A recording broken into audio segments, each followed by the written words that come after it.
Hello, ഞായറാഴ്ച വൈകുന്നേരത്തെ എന്നും തിരക്ക് പിടിച്ച പണിയാവും കേട്ടോ. ഞാനിപ്പോൾ മാവ് അരയ്ക്കുകയാണ്. നാളെ രാവിലെ കൃഷ്ണേട്ടന് പോകേണ്ടതാണ്. തിങ്കളാഴ്ച രാവിലെയാണ് കൃഷ്ണേട്ടൻ പോവുക കേട്ടോ. ഒരു 6:15 ആകുമ്പോൾ കൃഷ്ണേട്ടൻ വീട്ടിൽ നിന്ന് ഇറങ്ങും. ഒലവക്കോട്ട് നിന്നാണ് ട്രെയിന്. അപ്പോൾ ഒലവക്കോട് വരെ പോകണ്ടേ. അപ്പോൾ 6:15 പോകും കേട്ടോ. അപ്പോൾ അതിന് വേണ്ടിയിട്ട് സാധനങ്ങളെല്ലാം ഉണ്ടാക്കി കൊടുത്തു വിടും. ഞാൻ ചോറ് കൊണ്ടുപോകും. ഉച്ചത്തേക്ക് കഴിക്കാനും രാത്രിക്ക് കഴിക്കാനുള്ള ചോറ് പൊതി കെട്ടി കൊടുത്തു വിടും. പിന്നെ ദോശമാവ് കൊടുത്തു വിടാറുണ്ട്. പിന്നെ അതിലേക്ക് വേണ്ട കറി ഉണ്ടാക്കി കൊടുത്തു വിടും കേട്ടോ. ഒരു 3 ദിവസത്തേക്കൊക്കെ ഉള്ള കറി കൊടുത്തു വിടും.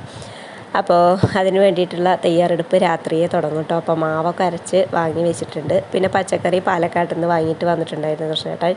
അപ്പോൾ അതൊക്കെ ഒന്ന് ഇങ്ങനെ നിരത്തിയിട്ടിരിക്കുകയായിരുന്നു കേട്ടോ അടുക്കളയിൽ. അപ്പോൾ അതൊക്കെ ഒന്ന് ഇങ്ങനെ സെപ്പറേറ്റ് ചെയ്ത് വെച്ച് ഇനി ഇതൊക്കെ ഒരു കവറിലാക്കിയിട്ട് ഫ്രിഡ്ജിൽ അങ്ങനെ സ്റ്റോർ ചെയ്ത് വെക്കുകയാണ് കേട്ടോ ചെയ്യുക. അപ്പോൾ ഒന്നിച്ച് വാങ്ങിക്കൊണ്ടുവരിക ചെയ്യുക പച്ചക്കറിയൊക്കെ. നമുക്കിവിടെ ഫ്രഷ് പച്ചക്കറി കിട്ടും കേട്ടോ.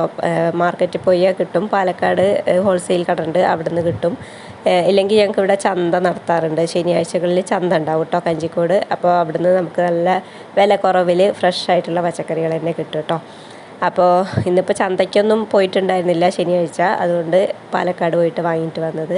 അപ്പോൾ അതിന് കുറച്ച് കയപ്പയ്ക്ക് അവരക്കൊക്കെ എടുത്ത് ഉപ്പേരിക്ക് വേണ്ടിയിട്ട് സെപ്പറേറ്റാണ് അരിഞ്ഞ് എല്ലാ ഉള്ളിയൊക്കെ നുറുക്കി അങ്ങനെ പാത്രത്തിലാക്കി വെച്ചിട്ടുണ്ട് കേട്ടോ. ഇനി ഇതൊക്കെ ഒന്ന് ഫ്രിഡ്ജിൽ എടുത്ത് വയ്ക്കും. പിന്നെ വഴുതനങ്ങ ഫ്രൈ ഉണ്ടാക്കണം എന്ന് പൊന്നു പറഞ്ഞിട്ടുണ്ടായിരുന്നു. അപ്പോൾ അവൾക്ക് വേണ്ടിയിട്ട് വഴുതനങ്ങയൊക്കെ ഒന്ന് അരിഞ്ഞ് വെള്ളത്തിലിട്ട് വെച്ചിട്ടുണ്ടായിരുന്നു. അതും മുളക് ഉപ്പും മഞ്ഞൾപ്പൊടിയൊക്കെ ഇട്ട് തിരുമ്മി അതൊരു പാത്രത്തിലാക്കി എടുത്ത് വയ്ക്കുകയാണ് കേട്ടോ. അപ്പോൾ കൃഷ്ണേട്ടന് ചോറ് കൊണ്ടുപോകുമ്പോൾ ഇതും കൂടെ വെച്ച് കൊടുക്കാമല്ലോ എന്ന് വിചാരിച്ചു. അപ്പോൾ അതും അവർക്ക് രണ്ടുപേർക്കും ഉള്ളതും കൂടെ ഒന്ന് ആക്കിയിട്ട് അതും വയ്ക്കുന്നുണ്ട് കേട്ടോ. പിന്നെ ഇനി നാളെ രാവിലെ കറി വയ്ക്കുന്നത് മീനാണ്. അപ്പോൾ മീൻ കറി കൊടുത്തു വിടാമെന്നാണ് വിചാരിച്ചത്. അതിന് വേണ്ടിയിട്ടുള്ള തേങ്ങയും കൂടെ ഒന്ന് ചിരണ്ടി എടുക്കുകയാണ് കേട്ടോ.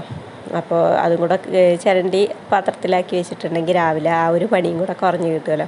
അപ്പോൾ അതിന് വേണ്ടിയിട്ട് തേങ്ങയും കൂടെ ചിരകിയിട്ട് പാത്രത്തിലാക്കി അങ്ങനെ അടച്ച് വയ്ക്കുകയാണ്. മീനൊക്കെ കഴുകി വൃത്തിയാക്കി അതിൽ കുറച്ച് വെള്ളമൊക്കെ ഒഴിച്ചിട്ട് അങ്ങനെ ഫ്രീസറിൽ വെക്കുകയാണ് കേട്ടോ. പിന്നത്തെ പണി തൈരൊക്കെ ഒന്ന് പാത്രത്തിലാക്കി വെക്കണം കേട്ടോ. തൈര് സാധാരണ ഉച്ചയ്ക്കുള്ള ചോറ് ആയിട്ട് കൊണ്ടുപോകാറ് കേട്ടോ. അപ്പോൾ ഇവിടുന്ന് പൊതി കെട്ടി കൊണ്ടുപോകുകയാണല്ലോ. അപ്പോൾ തൈര് സാധം ഉണ്ടാക്കി കൊടുത്തു വിടും. കറിയൊന്നും അങ്ങനെ സെപ്പറേറ്റ് എല്ലാം കൂടെ കൊണ്ടുപോകണ്ടല്ലോ എന്ന് വെച്ചിട്ട്. പിന്നെ രാത്രിക്ക് വെറും ചോറ് തന്നെയാണ് കേട്ടോ കൊടുത്തു വിടാറ്. അപ്പോൾ എന്തായാലും കറി കൊടുത്തു വിടുന്നുണ്ടല്ലോ. അപ്പോൾ അത്രയൊക്കെ ഉള്ളൂ കേട്ടോ ഇന്നത്തെ കുഞ്ഞു വ്ളോഗ്. ബൈ.